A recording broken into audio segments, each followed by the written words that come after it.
Buenas, estamos aquí de nuevo en nuestro programa de Instar sobre teatro, tratando de contar la memoria del teatro en Cuba tras el triunfo de la revolución. Hoy es un programa muy especial, sobre todo porque estamos con alguien que representa una leyenda viviente de la escena cubana, un grupo fundado en la mitad de los 80, un grupo que representa para muchos teatristas un antes y un después. Con ustedes, Víctor Varela, y tratando en este programa de contestar todas las preguntas que muchas personas, que muchos teatristas, jóvenes y no tan jóvenes, tienen sobre el grupo de Víctor Varela Teatro Obstáculo. Bienvenido, Víctor, muchísimas gracias por estar con nosotros. Hola, ¿cómo estás? Gracias a ti, me encanta estar aquí. Bueno, nada, para mí es un honor que estés aquí, y vamos a empezar hablando de ti, de tu etapa en Cuba. ¿Cómo empezó Víctor Varela en el mundo del arte? Víctor Varela es actor, director, diseñador, dramaturgo, también pinta. O sea, Víctor Varela es como lo que llamamos más que un teatrista, un director, un actor, es un artista de todas. Dime, Víctor, ¿cómo empiezas en el mundo del arte y cómo llegas al teatro? ¿Algunos maestros, algún mentor, o fue totalmente empírico? Cuéntanos un poco esto. Eso viene desde la infancia. Desde niño siempre fui un artista. Mi hermano y yo, los dos. No sé si tú sabes que yo soy hermano de Carlos Varela. Entonces los dos éramos muy creativos. Nos pasábamos la vida haciendo canciones. Yo tenía la escritura mucho más fuerte que él. Él era muy malo escribiendo, pero tenía un oído musical extraordinario. Todo lo que oía lo reproducía con cualquier cosa. Y le daba un instrumento y lo tocaba inmediatamente, como si lo supiera. Era ese oído musical venía por mi mamá. Entonces, ¿qué pasa? Mis padres es donde está la cuestión. Si yo tuve una crianza muy contradictoria, porque mi padre era un tipo autoritario e ingeniero, que no quería saber nada del arte.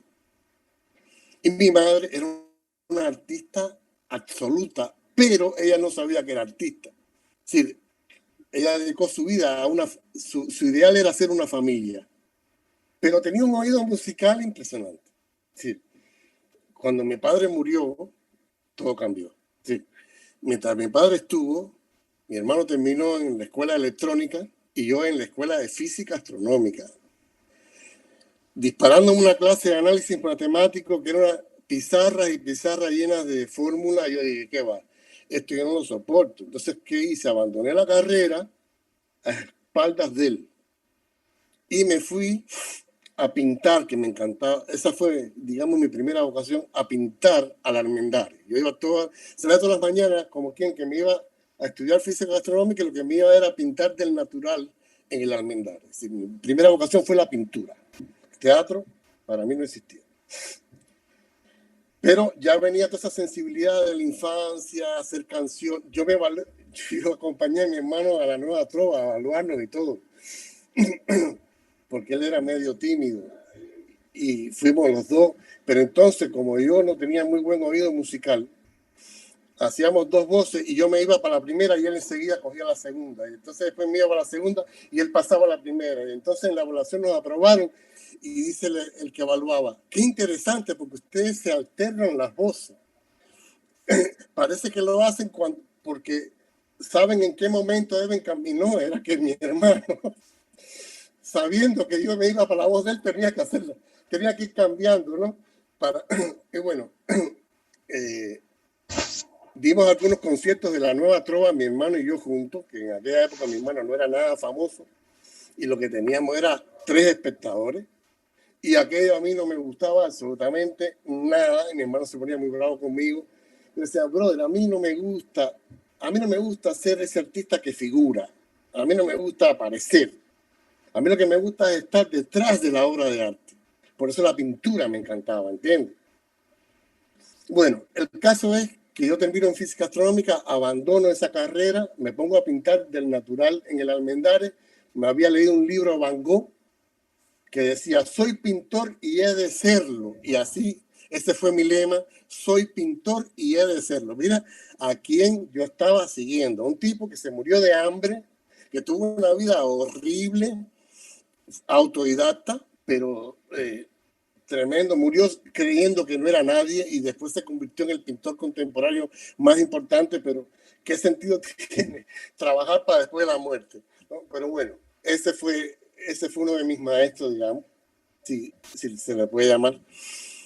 Y yo iba ahí, pero todos los días creyendo que de esa manera era la solución, hasta que mi familia se entera, y por supuesto nadie se lo decía a mi padre, porque mi padre era tremendo, y se aparece un tío mío y me dice, pero ven acá, ¿qué tú te piensas?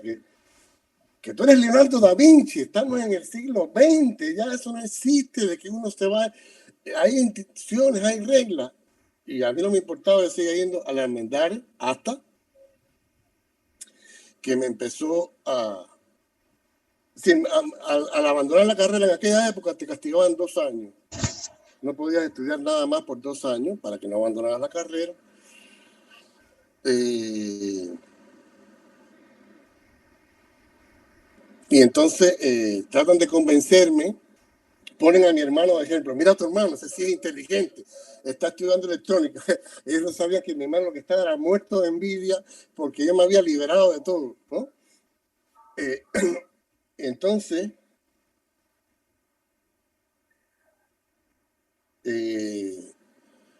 pasan como 2 años y yo me empiezo a cansar de aquello porque veo que no había ningún resultado, que yo seguía yendo al Parque Almendares pintando cuadros, pero que ahí no pasaba absolutamente nada.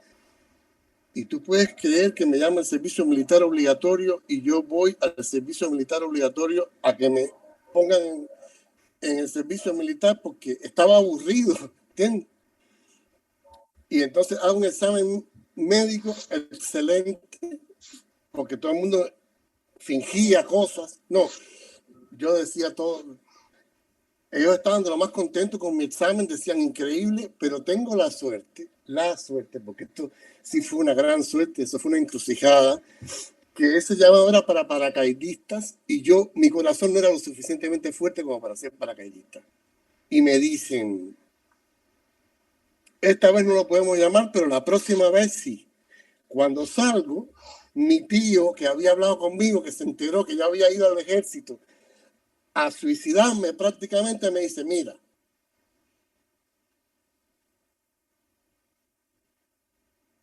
bueno, esto sí no sé si cronológicamente está bien, pero imagínate. Yo creo que yo había hecho un examen en la escuela de San Alejandro y me habían aprobado. Había sido el segundo examen, tremendo examen que había hecho, pero tuve la desgracia, yo pertenezco a la generación de los experimentos. Yo creo que todos pertenecemos a esa generación.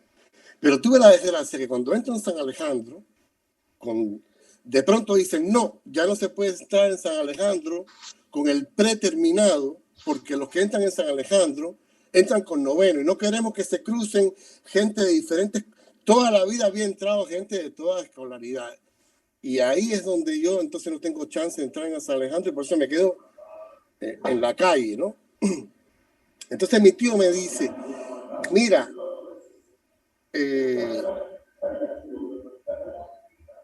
hay una posibilidad de estudiar en San Alejandro en el curso para trabajadores. Si trabaja, entonces dile, no, yo no quiero trabajar, pero entonces estudia. ¿Y dónde? Y entonces mi tío Rafael descubrió una escuela que también había sido creada nueva, de teatro que se iba a hacer en la ENA para gente de 12 grados. Entonces yo voy a la escuela esa para estudiar en San Alejandro, que por cierto me obligaron a hacer la prueba de nuevo. La tuve que hacer de nuevo y de nuevo la probé. Vaya, increíble. Si ya yo probé una prueba, ¿para qué me la hace de nuevo? Ah, bueno, parece que para burocracia es un muro de contención. El caso es que voy a la escuela esa de teatro de la ENA, que esa es la escuela, una escuela absolutamente fallida, una escuela horrible, y voy a hablar bien de eso porque lo quiero decir. Voy a esa escuela para entrar en pintura, pero descubro, para sorpresa mía, el examen me ponen a 4 actores de 4º año para que les monte una escena. Les monto una escena y los actores estaban fascinados conmigo y los que me hacían las pruebas me decían, oye muchacho, que tú eres tremendo director, que pipa. Y descubro que tengo ese talento, no lo sabía. Y cuando voy a las clases de pintura por la noche, teatro por la mañana y pintura por la noche en San Alejandro, empiezo a sentir algo raro. Digo, ¿cómo es posible que yo dijera que la pintura era mi vida y cuando yo vengo a las clases de pintura no lo soporto? Y cuando voy a las clases de teatro me parecen fascinantes. Mira qué cosa más rara. El teatro que yo no lo soportaba, porque la verdad que no me gustaba nada ir al teatro a ver nada porque era aburridísimo, yo descubrí que era interesantísimo hacerlo. Y la pintura que yo la amaba, que la disfrutaba muchísimo, era insoportable estudiarla porque me ponían una carabela ahí a que la dibujara, así como yo tengo un problema con el centro, entonces la carabela me quedaba afuera, venía el profesor, lo rompía, dibújala otra vez. Entonces aquello era aburridísimo. Y bueno, estuve un tiempo estudiando, todo el tiempo estudiando, a la mañana teatro, a la noche de pintura, estuve un tiempo así hasta que cada vez me gusta más el teatro, lo disfruto más hacerlo, no verlo, hacerlo. Y entonces me empiezo a decir, bueno, entonces si me gusta tanto hacerlo, vamos a hacerlo, pero voy a hacer el teatro que yo quiero ver, no la cosa espantosa. Yo recuerdo una obra que había visto en el Mella, Los amaneceres son aquí apacibles, eso aquello era horrible. Y entonces yo voy a empezar a romper con todo. Tremendo aquello fue, porque recuerdo que en mi primer ejercicio de actuación puse a todos los actores de espalda. En una obra donde todos los actores actuaban de espalda para romper con la cosa del... Bien. Y entonces empecé a disfrutar y empecé a tratar de hacer el teatro que yo quería ver, porque el teatro no me gustaba. ¿Ok? Entonces, esta escuela, vamos a hablar de esta escuela esta escuela era una escuela absolutamente fallida. Yo no sé cuál era el propósito de esa escuela, pero una de las cosas que me dijeron al principio y que me insultaron profundamente era que nosotros no íbamos a ser artistas. Imagínate tú. Nosotros no íbamos a ser artistas, nosotros íbamos a ser técnicos medios de la cultura. Eso fue una cosa que a mí me impresionó de una manera increíble. Y yo dije, pero ¿cómo ustedes pueden mediatizar el talento de un individuo? ¿Cómo ustedes pueden controlar eso? Yo no estoy aquí para estudiar la mitad de nada. Yo estoy aquí para estudiar con todo. De hecho, las clases de historia del arte yo volvía loco a los profesores, porque si daban el barroco y daban a Caravaggio, yo me metía en Bernini, me metía en Borromini y decía, no, que mira. Y se armaban tremendos debates y el profesor estaba encantado hasta que un buen día decía, Víctor, cállate, no quiero más debate, que estoy súper atrasado en el programa de estudio, pero era muy interesante porque los profesores también tenían el mismo problema de nosotros. Eran gente súper informada, súper sensible, súper inteligente y querían dar mucho más de lo que daban, pero el programa, es decir, la escuela estaba creada para ser una cosa que no era, ¿comprende? Entonces mi sueño era estudiar dirección escénica. Yo quería ser director. Si del pintor al director no hay mucha diferencia, está afuera el cuadro. Pero en esa escuela te daban clases de actuación, te daban clases de dirección, clases de escenografía, de luces, de vestuario, de expresión corporal, de historia del teatro, de todo te daban clases. Y tú decías, bueno, pero esto es maravilloso. Entonces yo aproveché todas esas clases que me daban para profundizarlas. Pero eso termina que yo soy un excelente expediente. En aquella época los mejores expedientes eran ubicados en los mejores teatros. Pero como yo soy de la generación del experimento, dijeron, esta vez no lo vamos a hacer así. Esta vez se van para Oriente. A la loma del Yarey, una loma de 300 personas, para allá, a 12 horas de viaje en un tren, cada 45 días, para ir para allá, a dar clase de dirección de actuación.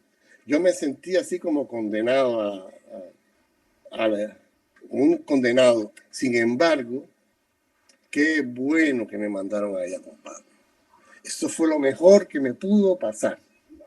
Primero, porque allí conocí a Barbarita Barriento, que es mi actriz y mi compañera durante 35 años.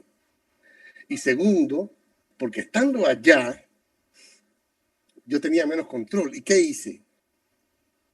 Ay, lo que me enseñaron es una porquería. Lo que me enseñaron en 2 años, me enseñé en 6 meses. Y empecé a enseñar todo lo que yo quería aprender. Primero, en esa época se enseñaba Stanislavski y Michael Chekhov, Meyerhold, Brecht, incluso hasta Brecht, que era dentro de la ideología de ellos, Artaud, Grotowski, toda esa gente eran palabras prohibidas. Y yo justamente lo que hice fue eso, darle a mis alumnos todo lo que me habían dado en 2 años, en 6 meses, y cambié los programas de estudio. Resultado, el Yarey, que era una escuela que no existía, se ganó todos los premios nacionales y de pronto dejó a La Habana atrás, que siempre se llevaba a todo, porque La Habana siempre estaba más adelante. Porque los actores orientales no tienen información, pero tienen un corazón impresionante. Imagínate que uno de mis alumnos, al principio, yo dije, escriban un poema, época machista, xenofóbica, no había... Yo no soy maricón, me dice.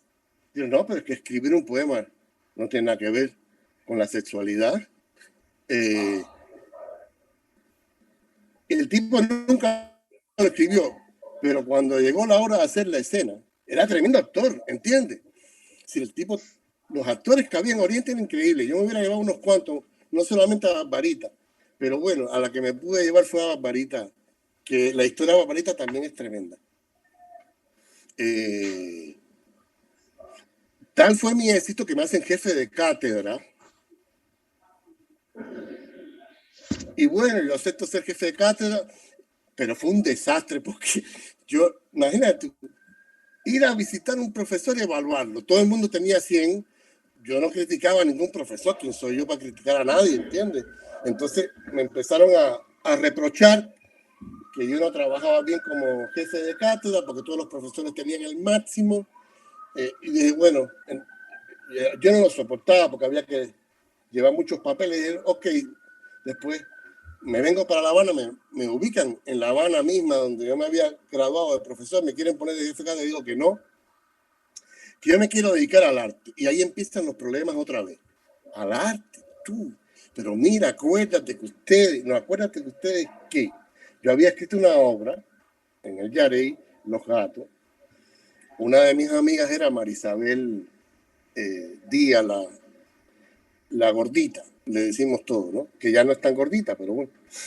Ella era muy amiga mía y Marisabel se lee la obra Los Gatos.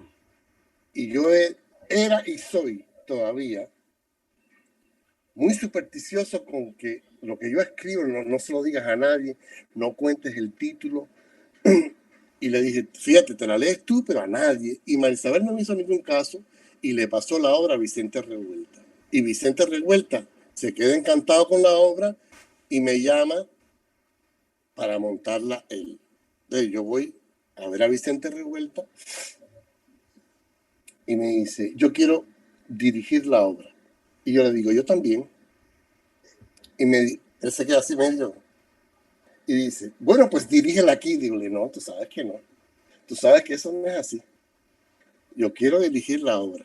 Entonces dice, bueno, te invito a un taller mío, entra ahí y la montamos los dos a ver qué pasa. Entonces, los actores de Vicente no pudieron con la obra. No entendían nada, hacían preguntas estúpidas. Yo le decía, no, pero es que tú no puedes preguntar, esto no es Stanislavski, no. Tú no puedes hacer ese tipo de preguntas porque es que los personajes no saben y tú tampoco sabes, ¿entiendes? Es decir, tienes que entender que no sabes. ¿Quién coño sabe algo del amor? ¿Entiendes? Es decir, no sabes qué va a pasar. Tú te estás arriesgando, tú quieres, pero no sabes. Ah, no, que por qué, no, por qué nada, no hay por qué. Bueno, el resultado es que los actores se le van a Vicente no puede montar la obra, yo la sigo montando, la monto, la estreno. Hay problemas con Vicente, con el grupo de Vicente, una dramaturgista me empieza a acusar de idealista y metafísico, porque dice que esa obra mía no tiene pies ni cabeza. Yo me tengo que ir para mi apartamento en 28, entre 23 y 25, y empiezo a hacer teatro en mi cuarto, pero con la cama y el librero. No era un espacio vacío. Resultado, mi casa, que era en aquel momento la Casa de la Cultura, porque iban todos los trovadores para allá, Santiaguito Feliu tenía una guitarra en el cuarto, ¡pum! Y le rompimos la guitarra a Santiaguito Feliu, porque el actor cogió una pelota, la tiró de pronto, le dio un ataque, ¡pam! Destrozó la guitarra. Bien. Ahí se terminó Los Gatos, en ese lugar tan loco. Y Vicente me dijo, no, estrénala acá en la Casa de Línea. Y la estreno allá. Todo el mundo contra la obra. Pero esto es una locura, pipa. Y Vicente, yo tuve la suerte de que estaba fascinado. Vicente dejó hablar a todo el mundo, Todo el mundo habló horrores diciendo, no, pero que esto, que la lógica, tita.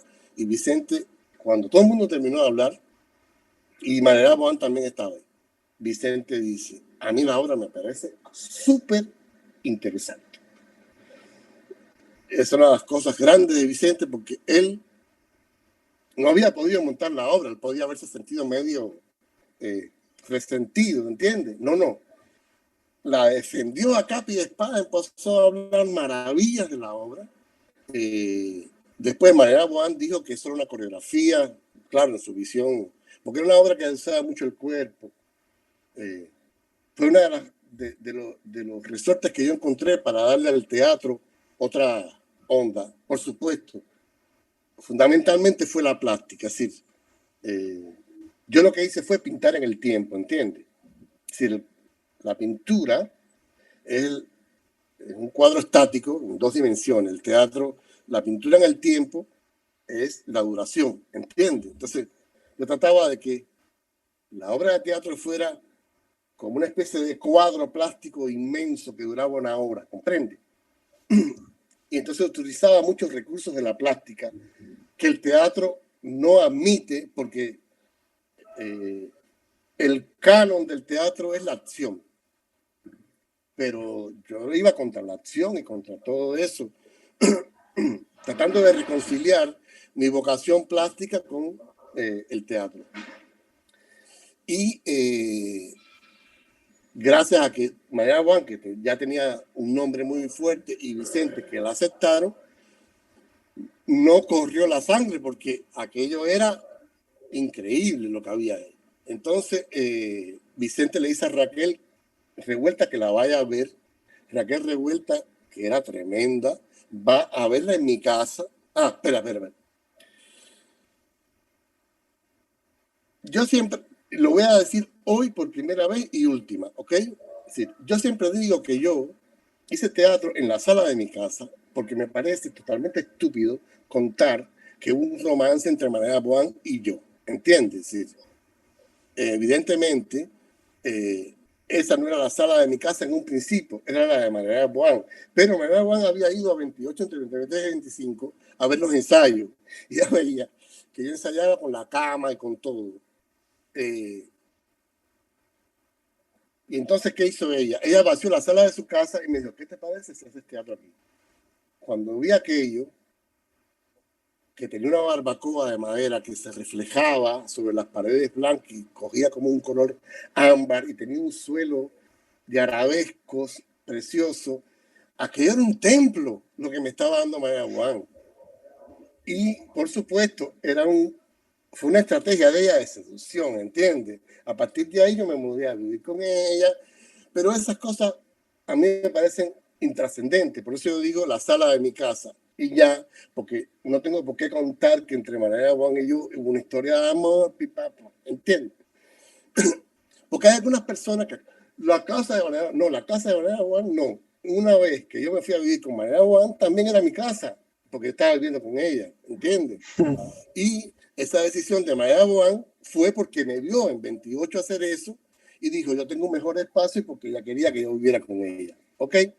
Aclarado el asunto, nunca más lo digo, voy a seguir diciendo teatro en la sala de mi casa, pero era ahí. Entonces, yo empiezo a hacer los gatos. ¿Qué ocurre en la escuela esta disfuncional, horrible? Por eso yo digo que no tengo ninguna formación. Tú me preguntas, ¿cuál es tu formación? ¿Actor, director, escritor? No, ninguna, porque ellos no me formaban de nada, ¿entiendes? Ellos me decían a mí que yo era nada, y eso es lo que yo estoy asumiendo, que yo soy absolutamente un cero a la izquierda. Eso fue lo que ellos formaron, un cero a la izquierda. Y como cero a la izquierda, entonces yo tuve que empezarme a reinventar, y lo primero que hice fue cambiar el programa de estudio, y después a mis alumnos darle todo eso, que me lo súper agradecieron, porque aprendieron cantidad gracias a eso. Pero ya la escuela de arte estaba muy molesta conmigo con eso, pero lo que le puso la tapa al pomo fue el éxito de los gatos. Dijeron, pero ¿cómo es posible? Lo logró. Yo había tenido una reunión donde yo decía que yo iba a dirigir y que yo iba a ser un gran artista, pese a la escuela de mierda esa. Y ellos se habían reído a carcajadas de mí. Y resulta que yo era maestro de esa escuela de porquería y estaba teniendo un éxito tremendo con los gatos, porque cuando va Raquel Revuelta, que era de Armas Tomar, se sienta en el suelo, porque la obra había que sentarse en un suelo, Raquel ya tenía cierta edad, y ve la obra, y Raquel se fascina y la pone en Teatro Estudio. Ya. Si pones la obra en Teatro Estudio, Atilio Caballero escribe una crítica muy buena de la obra, muy favorable allí, pero ya yo estaba también en el lado del arte, es decir, había triunfado como autor y como director y como escenógrafo. ¿Por qué lo hago todo? Porque no me enseñaron nada y me lo enseñaron todo, ¿entiendes? Entonces, yo tuve que concebir el teatro como una totalidad, ¿entiendes? Es decir, no me dijeron, tú eres autor, no, el teatro era para mí una totalidad. Había que escribir algo, había que dirigirlo, tenía que haber una escenografía, había que actuar. En un principio, actuar no lo quería para nada por lo que te dije. Si nunca me ha gustado figurar, al contrario, me encanta desaparecer. Me encanta. Y eso de actuar, cantar, estar en el escenario con tu cuerpo, no. Pero hubo un momento en que lo tuve que hacer. Pero no sé si ya me estoy saliendo de la pregunta. La pregunta era, ¿cuál fue mi formación? Mi formación fue nada. Yo me tuve que autoformar. Y eso llegó hasta tal punto que después de la cuarta pared, ya Teatro Obstáculo tenía una poética propia. Y el Instituto Superior de Arte me pidió que le diera clase a alumnos del Instituto Superior de Arte. Y yo fui tan descuidado que le di clase a los alumnos del Instituto Superior de Arte y jamás le exigí al Instituto Superior de Arte que me diera un título, que me pagara, y me usaron durante años dándole clases a los alumnos del Instituto Superior de Arte. Impresionante, brother. Impresionante. Es decir, la falta de respeto, ¿entiendes? Incluso hubo alguien, que no voy a decir el nombre porque si lo digo la voy a comprometer. Antes de irme de Cuba, ya estaban tratando de hacerme oficialmente profesor de la escuela.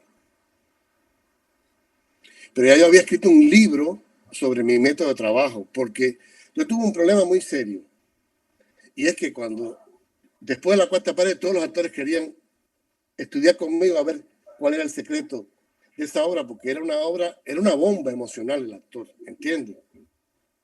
Y tú puedes creer que yo no sabía cómo enseñar aquello. Yo no sabía. Me invitaron a Lisa a un evento y yo empecé a decirle a los actores, me tengo que ir.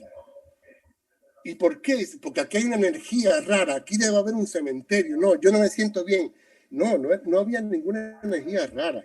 Lo que pasaba era que yo no sabía cómo enseñar. Víctor, ¿cómo se funda Teatro El Obstáculo? ¿Bajo qué marco? Es el primer grupo que marcó, de hecho, el movimiento del arte independiente en Cuba y también del teatro independiente en los 80, tú con María Elena.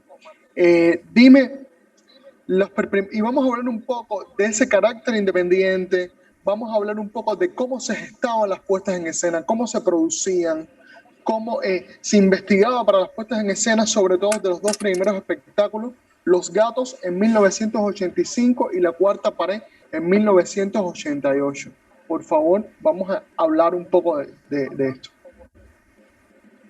Ya, sí, mira, ya en el Yarey yo había escrito la obra Los Gatos, mi primera obra de teatro.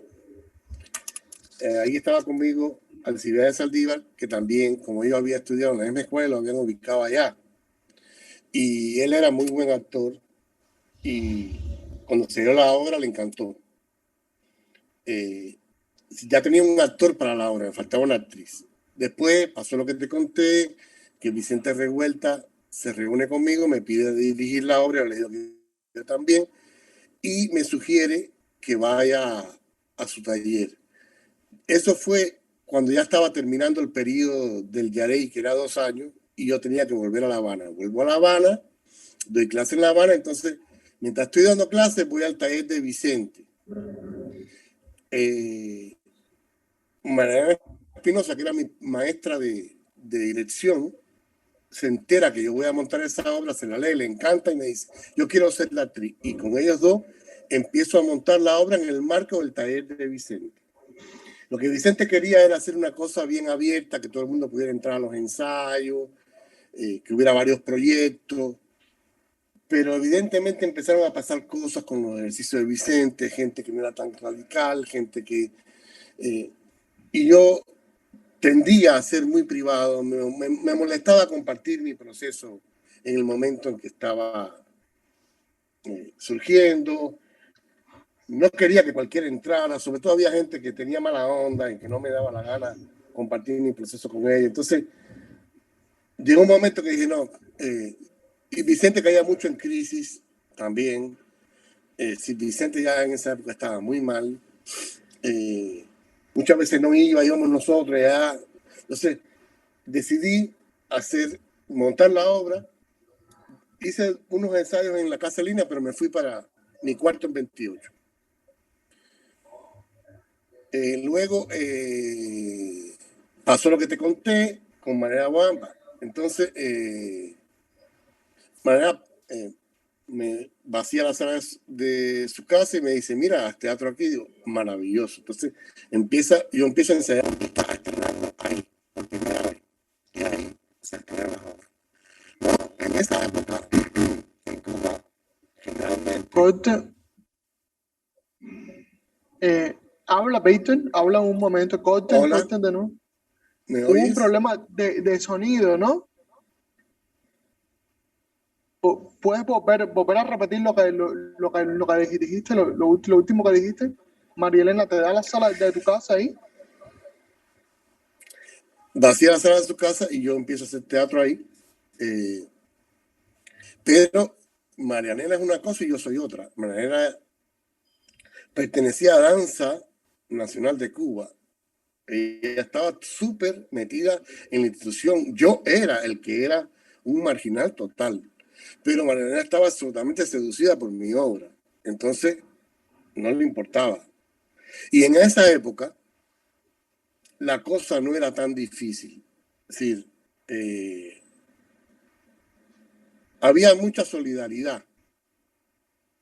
Tú ibas a una casa cubana en esa época y te invitaban a comer. Todo el mundo te invitaba a comer. Es decir, no era tan grave como se puso después y como debe estar ahora, que nadie te invita a nada. Entonces, no era tan grave. ¿Qué fue lo que hicimos? Bueno, pues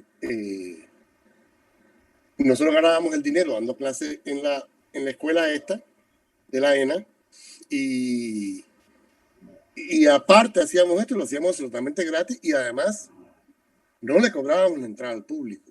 Eso porque no teníamos mentalidad económica, porque no teníamos mentalidad ninguna de nada, ¿entiendes? Ni siquiera estábamos haciendo teatro desde un lugar tan distinto, que no pensábamos en cuestiones económicas, en producción, esas palabras no existían. Yo simplemente me empecé a estimular con las cosas de la casa. Y qué maravilloso.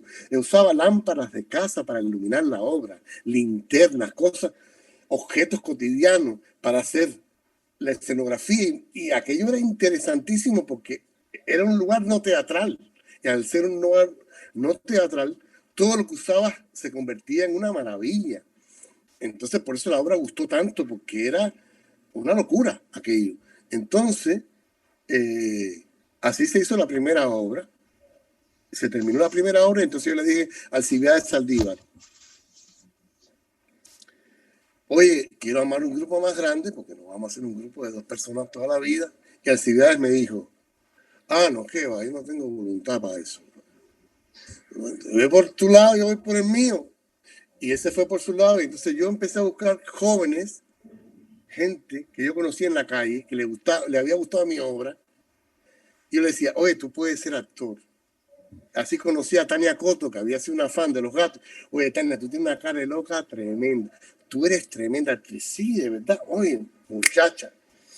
Y a Julio Mazorra, que también le había encantado la obra. Oye, venga, y Julio me dice, pero ven acá, esto se estudia, no es que los actores todo eso que hicieron no lo hicieron porque les surgió adentro. No, eso se ensaya, se entrena, o no, tranquilo. Y entonces otros actores que estaban en la escuela, en la misma escuela esa, y que se habían enterado que a mí me habían expulsado de la escuela, como Alexis de Villegas, que había dedicado su examen a mí, como acto de rebeldía, y otros actores en descontento de que me hayan votado a la escuela, nos reunimos el grupo entero y entonces yo empecé a formar gente. Fueron alrededor de 10 o 12. Pero al final estuve un año trabajando con ellos, haciendo cosas, experimentando, tratando de entender qué era lo que yo había hecho con Los Gatos y cuáles eran los principios, ¿no? que había ahí que se podían extraer para transmitírselos a ellos. Y entonces yo escribo La Cuarta Pared. Y digo, chicos, yo escribí una obra, ahora la vamos a montar. Hubo mucha gente que entró y se fue. Y no estuvo ni una semana. Hubo actores que yo les había montado obras realistas en sus exámenes y me admiraban mucho como director, y que cuando llegaron a lo que yo estaba haciendo no soportaron, porque aquello era una locura y decían que esto, pero, coño, si tú manejas perfecta, no, es que no quiero hacer esa cosa stanislavskiana horrible, aburridísima, no la quiero hacer, no. Y entonces, no, ¿qué va, viste? Yo no puedo con esto es una locura. Bueno, el caso es que sobrevivieron 5, y esos 5, cuando yo empiezo a montar La Cuarta Pared, resulta que todo fracasa. Todo fracasa. Y eso fue una de las enseñanzas más grandes que yo recibí. La importancia de fracasar. Es importantísimo. Tanto que ya yo trabajo para que fracase la obra. Es decir, yo lo primero que hago cuando voy a montar una obra es buscar el fracaso, porque a partir del fracaso es que viene lo que está bueno, ¿entiendes? La obra fracasa, los textos son insoportables oírlos en los actores, y entonces yo me doy cuenta que lo que está pasando es el tema de la obra es un grupo de actores arrojados a la basura por su autor. Había que arrojarlos de verdad. Y yo les digo, chicos, el texto lo voy a arrojar a la basura y ahora vamos a empezar. Pero ¿y cómo? Ustedes no pueden hablar. El texto no existe.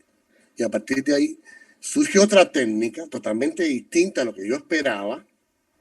Todo lo que yo sabía no servía.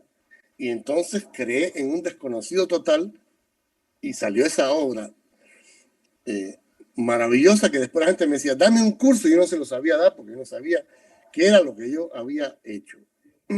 A partir de ahí es que yo digo, no, espérate un momento, tú no puedes no saber lo que estás haciendo.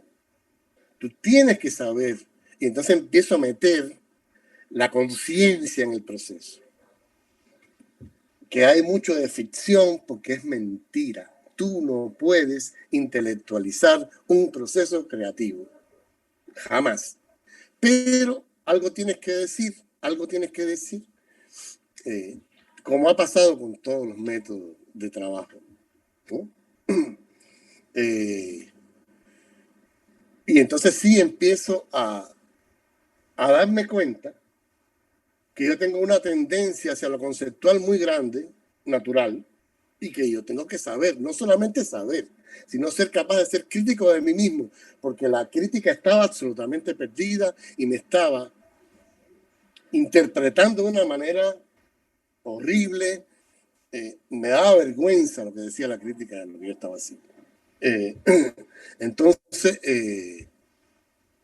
la obra se hace de gratis, con materiales encontrados en la basura. Sí, eran los mejores materiales, los que se encontraban en la basura, hasta tal punto que David Placeres, David va a ver la cuarta pared casi cuando está montada. Yo le digo, David, él era escultor, me hace falta alguien que me ayude en la escenografía, porque no puedo, yo escribo el texto, formo los actores, dirijo la obra, la escenografía, necesito ayuda, no puedo. Entonces David fue de una ayuda, wow, como extraño a David, porque David era un tipo callado, no muy conceptual, pero yo le decía, David, quiero esto, ¡pum! Y lo hacía impresionantemente bien, ¿entiendes? Él y yo amábamos un dúo tremendo. Y entonces la cosa fue tal que para Ópera Ciega, David y yo lo que hicimos fue recorrer todos los basureros de La Habana buscando basura interesante. Ópera Ciega completa se hizo con basura interesante. Toda la escenografía.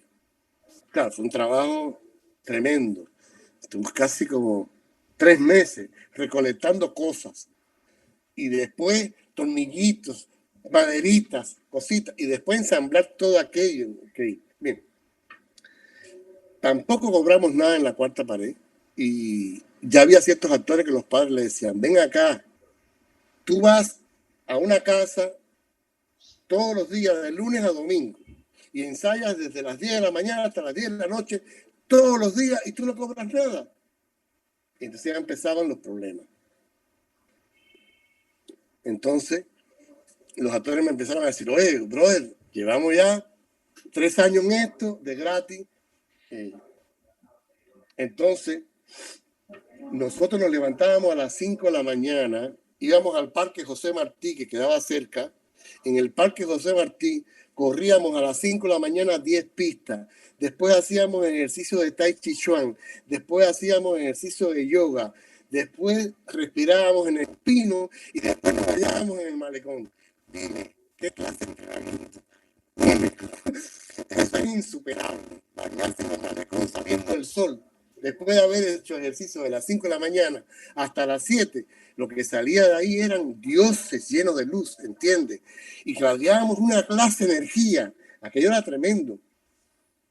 Entonces, Pero todo eso era un romanticismo tremendo. Y empecé a tener problemas porque yo siempre he sido muy malo para la economía. Es decir, todavía lo soy. Todavía no sé. Imagínate que en Italia yo voy como autor y director y cobré como todo el mundo igual. Entonces, haciendo Tai Chi Chuan, me viene una conversación y voy a visitar, pido una reunión con Marcia Liseca, que era la que estaba en el Ministerio de Cultura en aquel momento. Le digo, mira, nosotros estábamos haciendo teatro hace tiempo,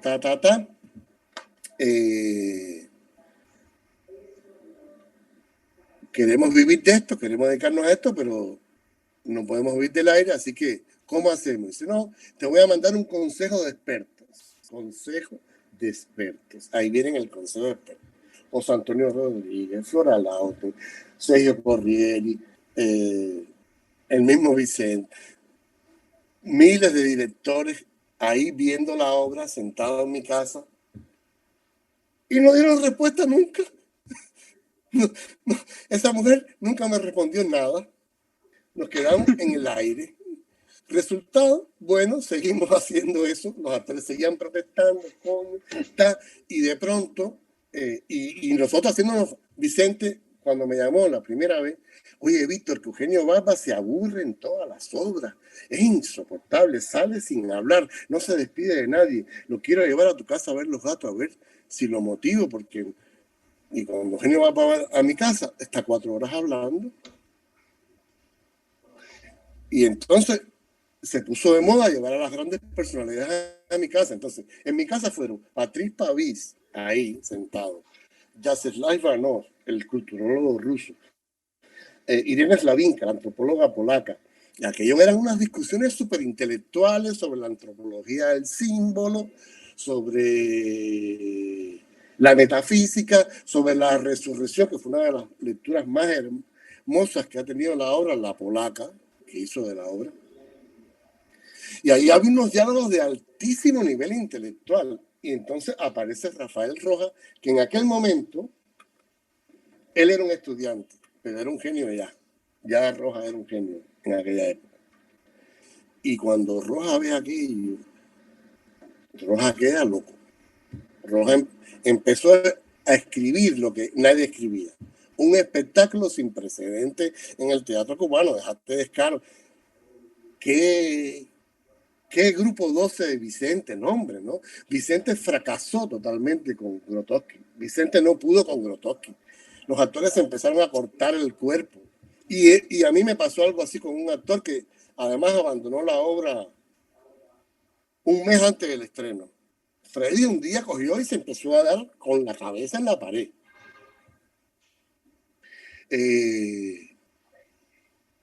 Y como que si no aguanta un momento, no puedes perder los límites, ¿entiendes? Sí. Puedes llegar al borde, porque yo sí llego al borde. Cosa que Grotowski, yo conocí a Grotowski personalmente, ¿ok? Y yo hablé con Grotowski. Grotowski a mí me dijo que yo llevaba al actor a un lugar peligroso. Yo le dije que yo quería ese lugar peligroso. Y yo lo quería, porque ya yo había actuado y me encantaba. Así, yo había actuado, sentir cosas hacia la contraparte que casi se salían del personaje, pero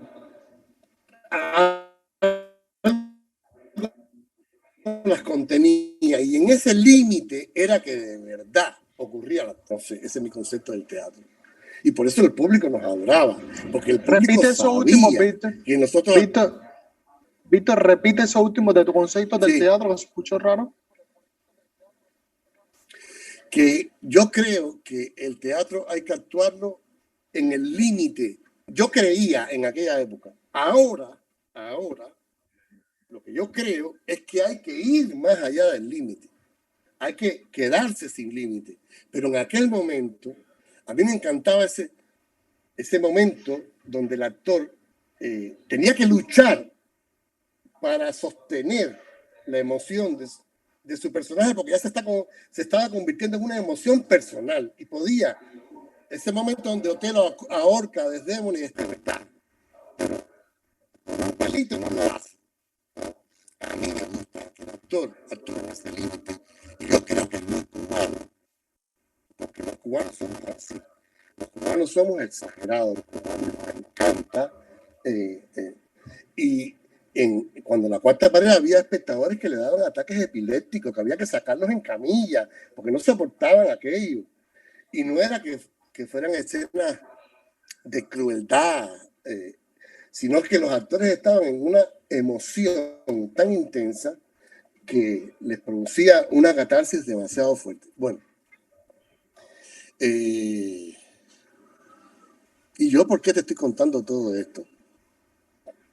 ¿Tú entiendes algo? ¿Por qué yo llegué aquí? ¿Por qué yo llegué aquí?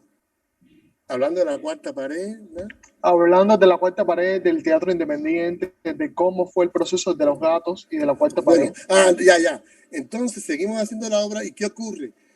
Un día, el día que estaban invitados, ya Seguridad del Estado se había enterado, porque yo te dije a ti ayer, una de las cosas que nosotros hicimos fue callar.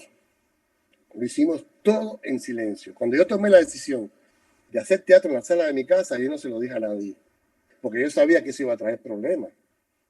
En esa época estaba prohibido ser artista si una institución no te decía tú eres un artista. Si tú no tenías un papel, Todavía, tú no podías ser artista. todavía sigue pasando lo mismo. Todavía sigue pasando Impresionante. lo mismo con la seguridad del Estado, lo mismo sigue pasando. Impresionante. Vaya. Entonces, Seguridad del Estado se enteró.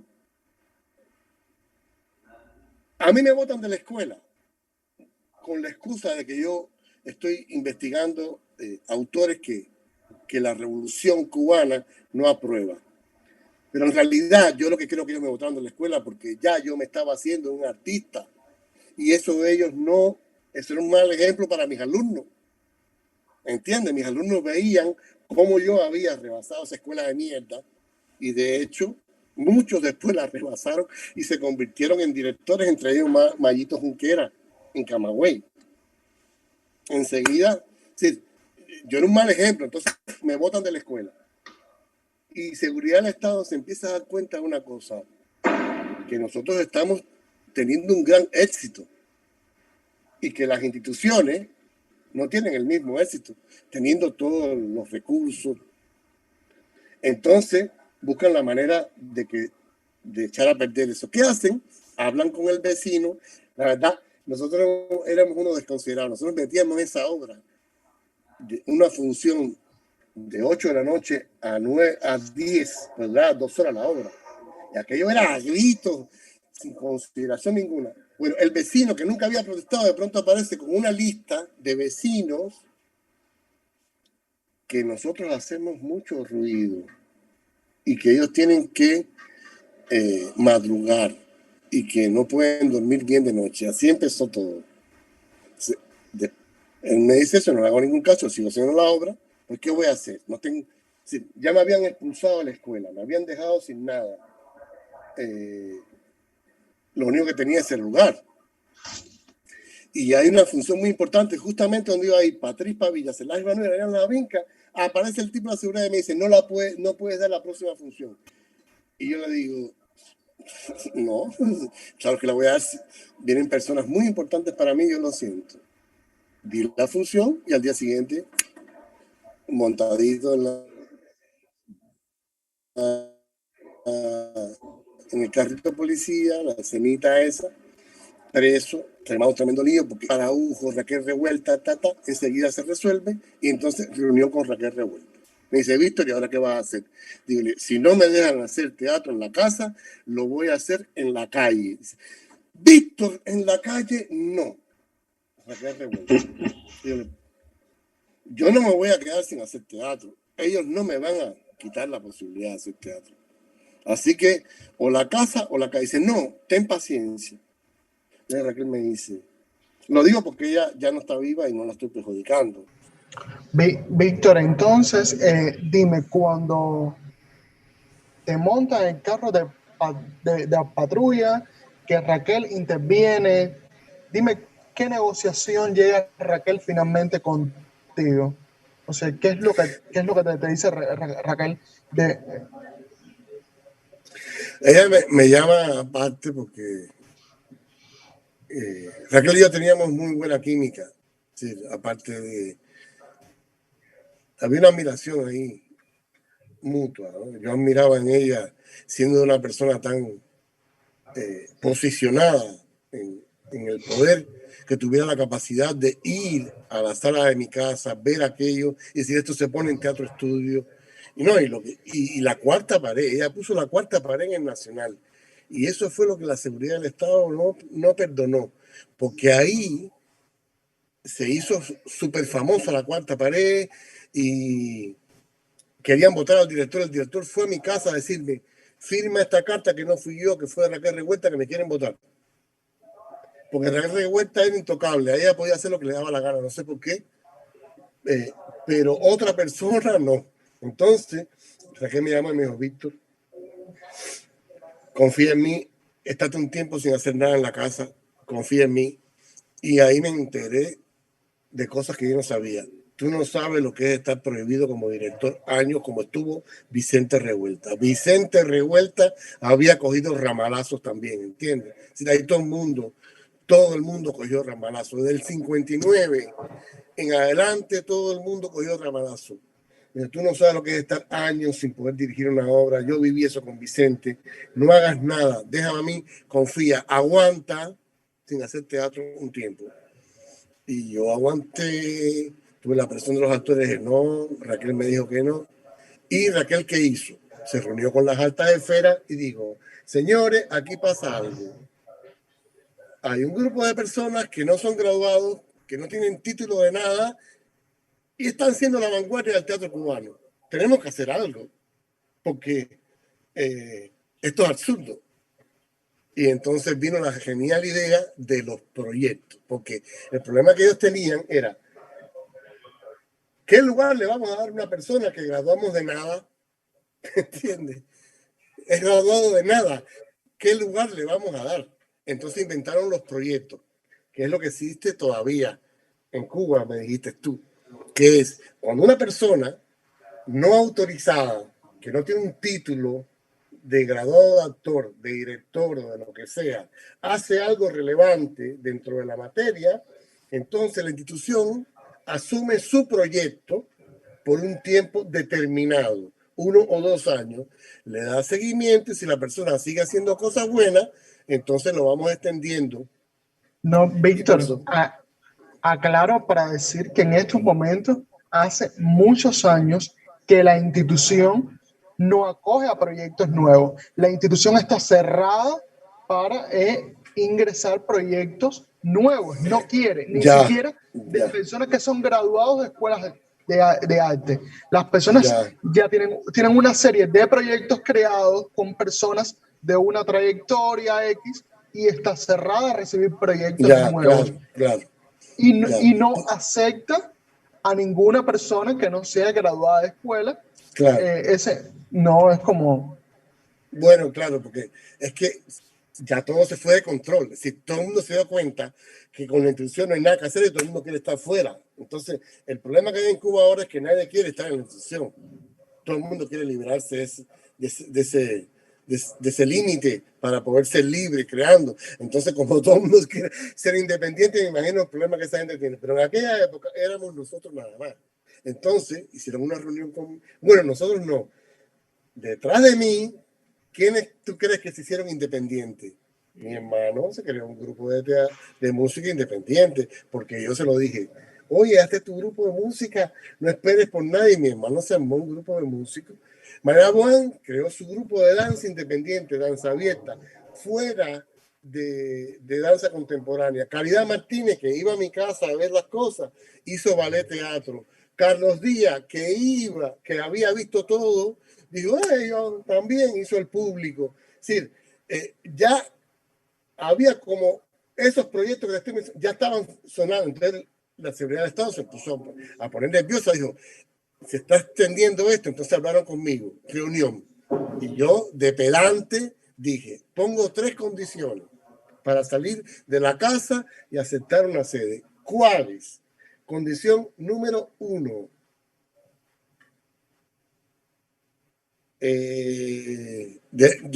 las tengo que recordar bien porque no las recuerdo bien. Condición número 1, la creación no tiene tiempo. No me pongan planes, no me digan que tengo que hacer una obra para tal periodo. Si me lleva el proceso 3 años, 3 años. Segunda condición, no queremos pertenecer al sindicato, ni queremos pertenecer a ninguna institución, ni LONIAC, ni nada. Y tercera condición, si algún experto, porque yo sé que ustedes ya me dijeron que los expertos van a estar vigilantes a ver si el proyecto sigue o no. Si algún experto decide que una escena es incorrecta y hay que censurarla y nosotros consideramos que no se censura, no aceptamos la censura. Y ellos estaban tan locos de que nosotros abandonáramos la casa que lo aceptaron y lo cumplieron. Lo cumplieron. Y también les dije que no. Pero el grupo Teatro Obstáculo pasa a ser proyectos del consejo y les pagan un salario a los actores en ese entonces, ¿o todavía? Sí, un salario a los actores y además a ellos les encantó porque ¿cuánto tú quieres cobrar? Les dije, yo quiero cobrar lo mismo que los actores. Me pagaron una mierda. 148 pesos a todos. Incluso después entró una chiquita graduada, Lisa, y le pagaban más a ella que a mí, que creé el Teatro Obstáculo, formaba a los actores, dirigía la obra, la escribía. Y a ella, que era una come mierda, que entró un año y medio después se fue, le pagaban 198 pesos, nada más que nosotros, porque ella era graduada, Lisa. Unas cosas así increíbles. Entonces empieza la cosa de los proyectos y nosotros empezamos nos mudamos para la... Ahora, el Teatro tiempo? Hay una cosa. Cuando yo hago Los Gatos, el grupo no tiene nombre y cuando hago La Cuarta Pared tampoco. Fue a raíz de una invitación a la Bienal de Brasil que querían poner La Cuarta Pared, que nunca la dejaron ir, que hubo que buscar un título para el grupo porque había que dar un título al grupo. Y ahí, como yo me pasaba la vida hablando de los obstáculos y esto que lo otro, Teatro Obstáculo. Me encanta. Y surgió ahí. Pero no sé, durante Los Gatos y durante La Cuarta Pared el grupo no tenía nombre. ¿Ok? Después, incluso se llamaba, en Cuba le decían Teatro del Obstáculo. Pero yo le quité el del porque suavizaba demasiado y puse Teatro Obstáculo, ¿no? Así, resistencia, todo lo que tú sabes. Y bueno, entonces empieza el teatro en la sede y recibimos un sueldo mínimo, ahí todos iguales. No había ¿Cuál fue la primera sede? ¿Cuál fue la primera sede, Víctor? Ahí estarán entre 20 de mayo y Aranguren, donde está ahora Argos Teatro. Ahí era nuestra sede. Ahí hicimos Ópera Ciega, hicimos El Arca, hicimos Segismundo Marqués. Obras tan... Godot. Eso fue una coreografía, porque cuando Madalena decide hacer su grupo fuera de danza contemporánea, me dice, oye, ayúdame que necesito coreógrafo. Y digo, no, tranquila. Entonces yo le monté Esperando a Godot sin texto. Imagínate tú, una obra tan verbalista como Esperando a Godot la monté sin texto. Y para sorpresa mía, un día metieron por debajo de la puerta una cartica que decía, está invitado al Festival de Saitama, Japón, como coreógrafo. Y María Juan estaba, wow, ese es tremendo festival, vamos, pa. ¿Y quién te dice? Esto es una de las anécdotas más locas que yo tengo en mi carrera. Que 2 días antes de salir para Japón, llega, parece, a lo mejor lo habían hecho para crear falsas expectativas. Llega una carta que dice, recuérdese que son 3 bailarines como mínimo, y yo tenía 2. Dígale a María Juan, no vamos, y dice, ¿cómo? Sí, vamos. ¿Y quién va a bailar? Y dice, tú. Digo, no. ¿Cómo que digo? Entonces, ella y yo me dicen, pero tú no te das cuenta que eso es tremendo. Cuba nunca ha ido a ese festival, tenemos que ir. Digo, ok, lo voy a hacer. 2 días antes de salir para Japón. Los ensayos terminaban y yo me tiraba en el suelo y yo y Managua me tenían que arrastrar así. Porque yo estaba absolutamente atormentado con aquello. Bueno, me monté toda la pauta en el avión. Lo que yo iba a hacer. Ellas disfrutando y yo ahí trabajando como un caballo. En Moscú una escala y en Moscú le dije yo y María, miren lo que yo voy a hacer. Y se los mostré. Y me dijeron, genial, digo, mentirosas. Eso no está genial nada. Y después me fui yo solo y empecé a hacerlo todo. Llegamos a Japón. Entonces yo dije, bueno, un escenario totalmente iluminado, lleno de holandeses, daneses, gente de Bélgica, tremendos bailarines, todos haciendo unos... Y yo llego vestido cotidiano y me dice el japonés, póngase la ropa de ensayo. Y yo digo, no, yo no tengo ropa de ensayo, esta es mi ropa de ensayo. Y ya ese fue el primer choque. ¿Cómo que tú bailas así con sí, así? Entonces, ahí en ese lugar donde estaban todas las compañías súper profesionales y súper iluminados, había que presentar cada danza. ¿Y qué yo hago para escapar de hacer mi pauta ahí?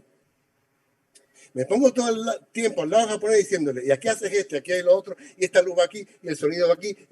De modo que yo y Madera van haciendo la danza, y yo no la hago. Y yo estoy del lado acá, para después entonces en la oscuridad, todos los gatos son pardos, como dice el refrán. Cuando yo termino, me dice el tipo, ahora vaya y hágalo usted. Vaya y hágalo usted. Ay, mi madre, yo me quería morir. Decía mi madre, ¿qué hago aquí? Bueno, fui para allá y yo lo que me había hecho era una pauta conceptual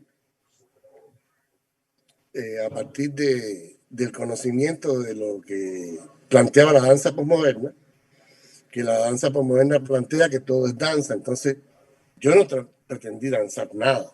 Yo lo que hacía era movimientos, como cualquier ser humano, pero con un criterio artístico, ¿entiendes? Cotidiano. Y en ciertos momentos, cosas muy simples, ¡pum!, coincidía con las 2 actrices, con las 2 bailarinas, hacíamos lo mismo los 3, ¡pum!, y seguía.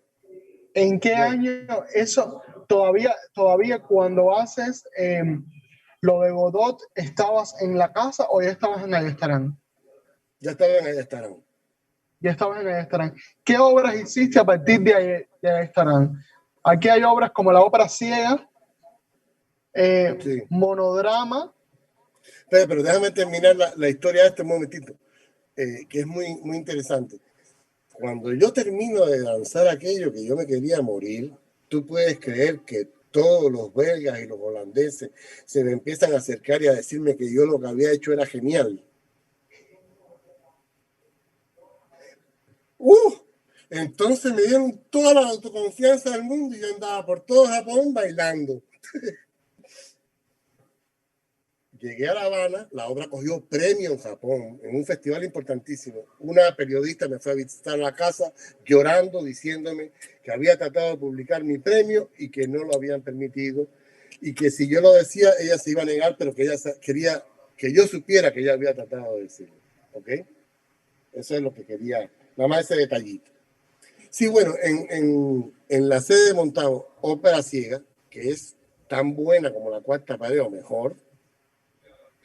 Lo que pasa es que todo artista tiene una obra que es la que lo lanza a la fama y esa obra se queda para siempre, ¿entiendes?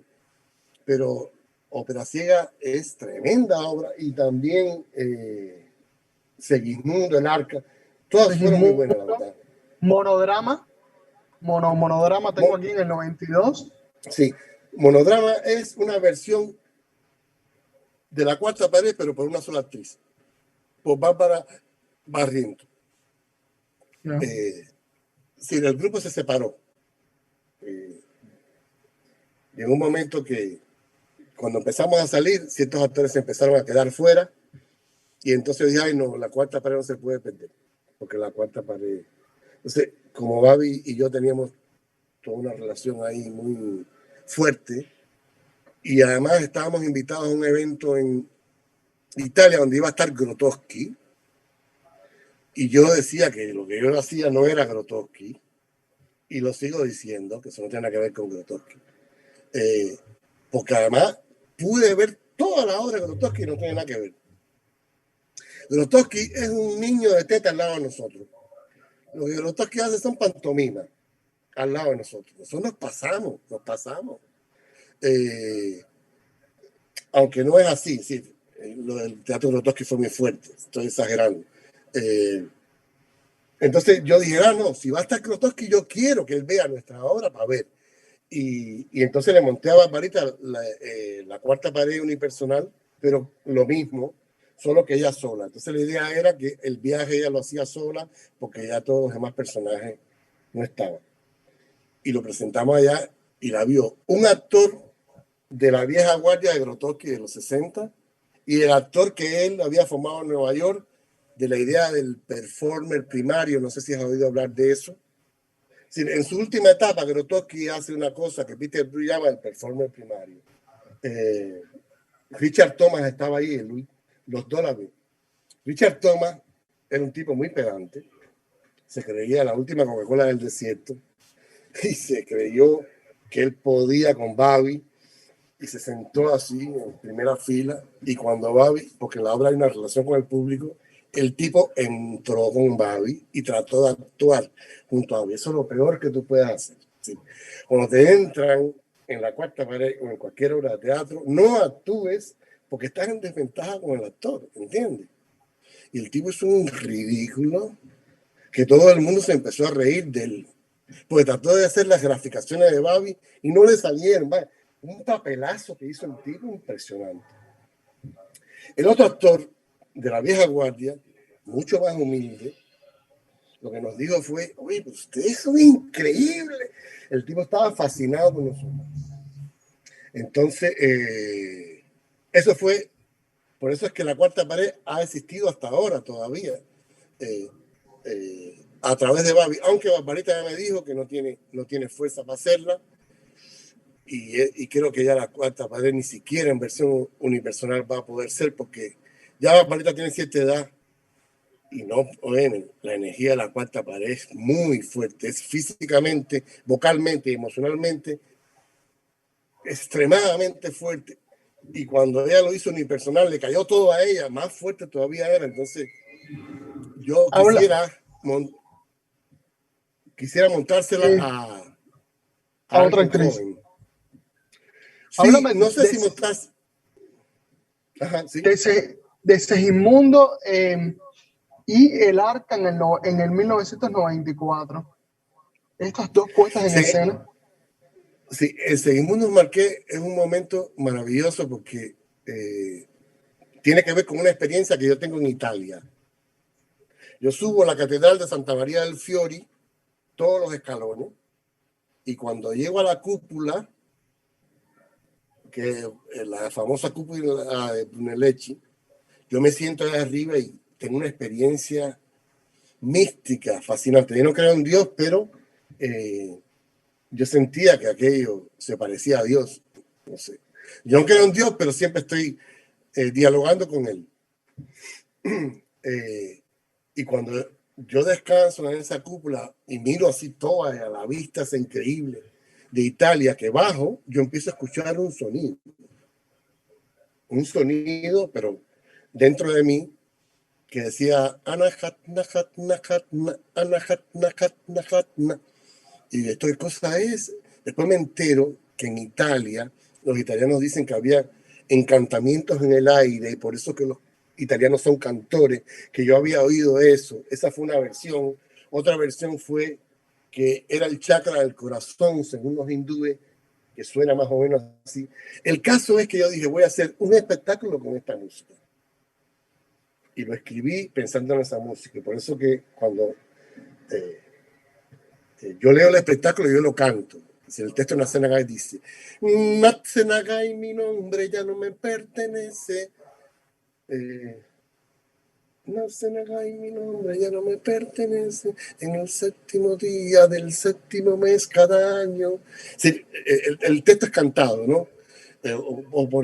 Por ejemplo, Sade que le dice a Segismundo: tu pasión, el aislamiento mata de un golpe el intento de sacarte de esa luna negra como ninguna, sin discurso racional. Tu mente rudo animal se obstina en un dios enfermo, que tonto levantando un muerto. ¿Entiendes? Es decir, todo el texto es cantado. Y esa fue una experiencia extraordinaria porque Segismundo Márquez fue una danza sonora. Es decir, ahí no había acción de ningún, ahí lo que había era movimiento. Sí había acción en el criterio del cuerpo, pero era un tipo de acción metáfora, sí, muy metafórica. Había que ser un poeta para adivinar qué era lo que se estaba manejando, porque se hacía con todo el cuerpo, no era un signo claro, ¿entiendes? Es decir, yo pienso en términos de teatro que hay tres tipos de signos. El signo simple, eh, por ejemplo, si yo hago esto, a ver si lo ves ahí, es para acá. Si yo hago esto, no, ese no queda claro. A ver, si yo hago esto, por ejemplo, queda claro que estoy rezando, ¿ok? Eso es signo simple. Pero si yo hago esto, sí es una espiral, pero ¿qué quiero decir con esa espiral? Entonces, a lo mejor estoy hablando de la desintegración del átomo, por lo tanto, yo estoy en una metáfora, un signo metáfora. Y si yo hago esto, no entiendes absolutamente nada, porque esto es un signo absolutamente hermético, es la mano impar de aplaude con una mano, es un signo cerrado, creado por mí. Entonces, hay tres tipos de signos: el simple, el metáfora de la realidad, y el jeroglífico, le llamo yo. Así que hace falta un gran esfuerzo para determinar qué está diciendo. Seguimos nomás que está armado fundamentalmente con signo, metáfora de la realidad y jeroglífico, porque además el personaje propone una práctica espiritual de su propia invención que se llama Ikebana Sabi-Do, que es una práctica que se hace para adquirir sabi, belleza incolora, y limpiar el vientre por donde entra el demonio. ¿Eso por qué yo lo hago? Porque en la época aquella yo tenía dos ideas fundamentales en la cabeza, aparte de la experiencia de Santa María del Fiore. Primero, que el arte ya tenía que ser complemento de la realidad, que yo había hecho obras muy fuertes, muy conectadas con la realidad, y quería producir como una desconexión, hacer como lo contrario. Y dos, toda mi generación practicó todo tipo de enseñanzas esotéricas: el Don Juan de Castaneda, el yoga, el Tai Chi Chuan, Taekwondo. Todos estaban metidos en cualquier cosa porque yo creo que estaban huyendo de la ideología, la horrible ideología cubana.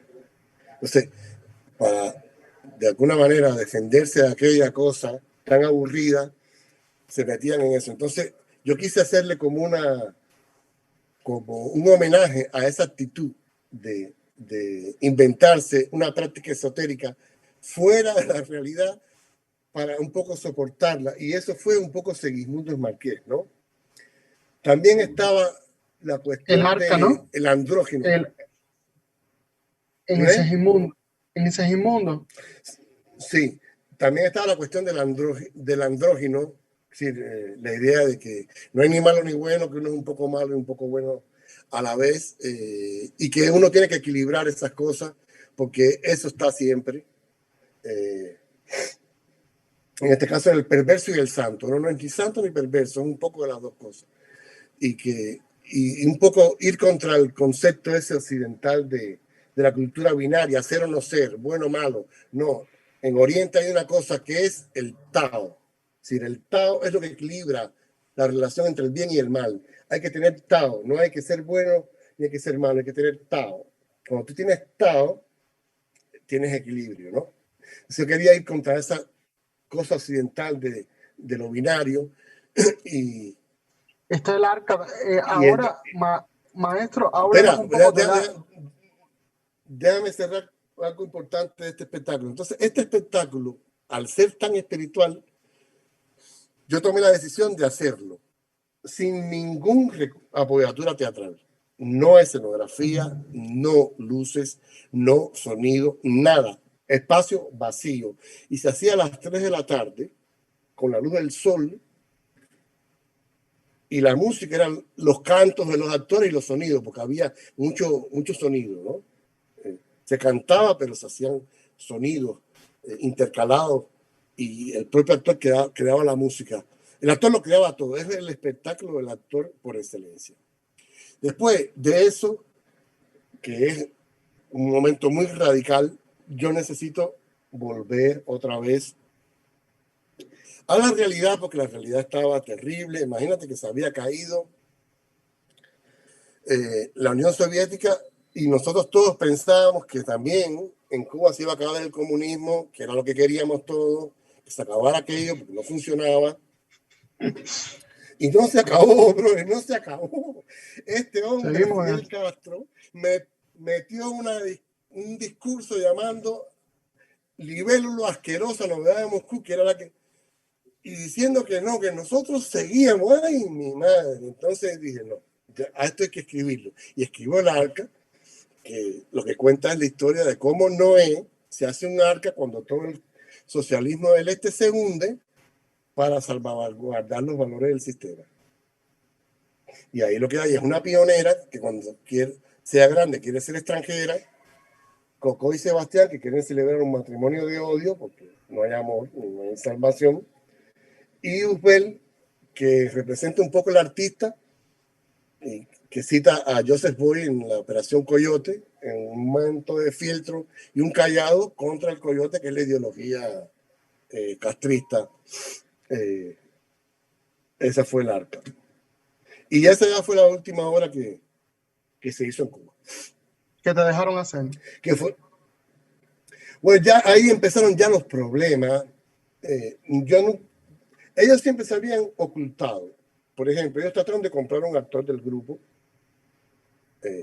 Y el actor me fue a ver y me dijo, oye, Vittorio, Seguridad del Estado quiere que yo trabaje para ellos, que le dé información de todo, de con quién tú te llevas bien, con quién tú te llevas mal, cuáles son tus gustos, cuáles son tus debilidades. ¿Qué hago, Vittorio? Estoy aterrado. Digo, le trabaja para ellos. ¿Y cómo? Dice, desinfórmalo. Dile que me llevo bien con quien me llevo mal. Y dile que me llevo mal con quien me llevo bien. Y dile mis debilidades, mis puntos fuertes. Y mis fuerzas, mis debilidades. ¿Seguro, Vittorio? Sí, hazlo así. Y entonces él venía y me daba, tuve la reunión, ¿qué le dijiste? Perfecto. Coño, no, esto, la próxima vez dile que no. Ahí me marcaste. Y entonces empezamos a trabajar contra ellos. Gran parte del éxito que tuvo Teatro Obstáculo fue que todo lo hicimos clandestino. Nunca fuimos frontales. Con quien único yo hablaba de verdad y sinceramente era con Raquel Revuelta y con Vicente Revuelta. Con esos dos sí. Ellos sabían todo porque yo confiaba plenamente en ellos. Víctor, si te vas de Cuba en el 97, ¿por qué tu último espectáculo fue La Pared en el 94? ¿Qué hiciste esos últimos 3 años?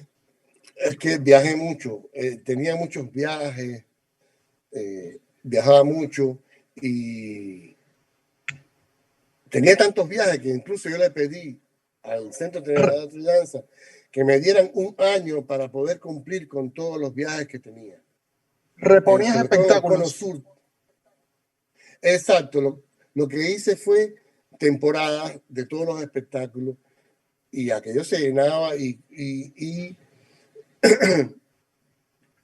era bueno porque había que darle un lugar a esos espectáculos. Entonces, yo le pedí al Centro de Teatro y Danza un año para cumplir con todos los viajes que tenía en Brasil, Argentina y Chile, que eran muchos. Entonces, y ellos regresaron con la genial respuesta de uno no, 2. Te damos 2. Yo no me pensaba, yo no sabía si me iba a quedar. Yo estaba bastante descontento ya, ok, sí. Ya yo había pensado en la posibilidad de irme de ahí. pero no estaba seguro si irme, honestamente. Cuéntame un poco de los Pero actores, las principales figuras de Teatro El Obstáculo en Cuba, quiénes fueron. Hace poco, estoy antes de venir a ensayo, veo a Alexis Díaz de Villar y le digo, coño, Alexis, voy a grabar, qué casualidad, ahora mismo un programa con Víctor Varela. Y nada, te manda un abrazo muy fuerte. Háblame un poco de esos actores, los actores de Teatro Obstáculo, algunos no lo conocemos, algunos se han ido del país, algunos dejaron de actuar. Cuéntame un poco de esos actores que fueron el cuerpo también de Teatro Obstáculo durante claro, todas claro, sus puestas en claro, escena. sí, sí, sí. Yo, yo soy muy agradecido con el trabajo. Yo digo incluso que Barbarita en este momento está en Teatro Obstáculo como yo. Es decir, aquí no hay ninguna jerarquía. Es decir, si tú quieres saber de Teatro Obstáculo, búscame a mí o a Barbarita, que el teatro es de los dos, porque Barbarita lleva 30 y pico de años defendiendo ese teatro. Bueno, los primeros actores fueron Alcibiades Saldívar, que fue clave. El talento de Alcibiades en Teatro Obstáculo fue increíble. Él era como el líder de los actores, ¿entiendes? Sí, en el sentido de que era el actor que más se aproximaba al ideal de Teatro Obstáculo. Y era un paradigma para los demás actores. Los demás actores lo miraban y lo imitaban, ¿entiendes? Alcibiades Saldívar en primer lugar. Después estaban Barbarita Barriento, Alexis Díaz de Villegas, Julio Mazorra, que si nunca había pasado por la escuela de arte, se formó totalmente en Teatro Obstáculo, porque Alexis se formó en la escuela que yo te estaba hablando, que se formó Mayito y yo. Y después Tania Coto, que tampoco nunca se formó, que la formó Teatro Obstáculo, que Tania Coto era increíble. Déjame hablar un poquito de Tania Coto, quisiera. ¿Sí? Tania Coto era una actriz que actuaba desconcentrada. Es decir, ella no se dejaba alimentar por la contraparte. Ella se alimentaba a sí misma. Le miraba a la contraparte, pero la contraparte no le producía nada. Ella se producía su propio contraparte dentro y así. Y aquello era tan interesante, compadre, tan interesante, que a veces los actores se quejaban y decían, no, ese es genial, a mí me gusta así. Entonces, una de las cosas más geniales de Tania fue, había una escena que era una escena generacional. Alcibiades pertenecía a mi generación, que es la generación más o menos de los 80, 90. Pero Tania era muy jovencita, tenía 18 años en esa época. Tania pertenecía a una generación más joven. Entonces, Alcibiades era un poco patético para Tania. Había una escena donde Tania estaba muerta y Alcibiades trataba de revivirla. Y a Tania le daba mucha risa aquello. Es decir, ella se relajaba y se hacía la muerte y no respiraba, pero se reía. Y Alcibiades llorando a lágrima viva y ella riéndose mientras actuaba como muerta. Y me dice Alcibiades, se está desconcentrando. Y le digo, no, pero es que me encanta que se desconcentre. Eso es lo que tiene que hacer, porque tú y yo somos patéticos para ellos.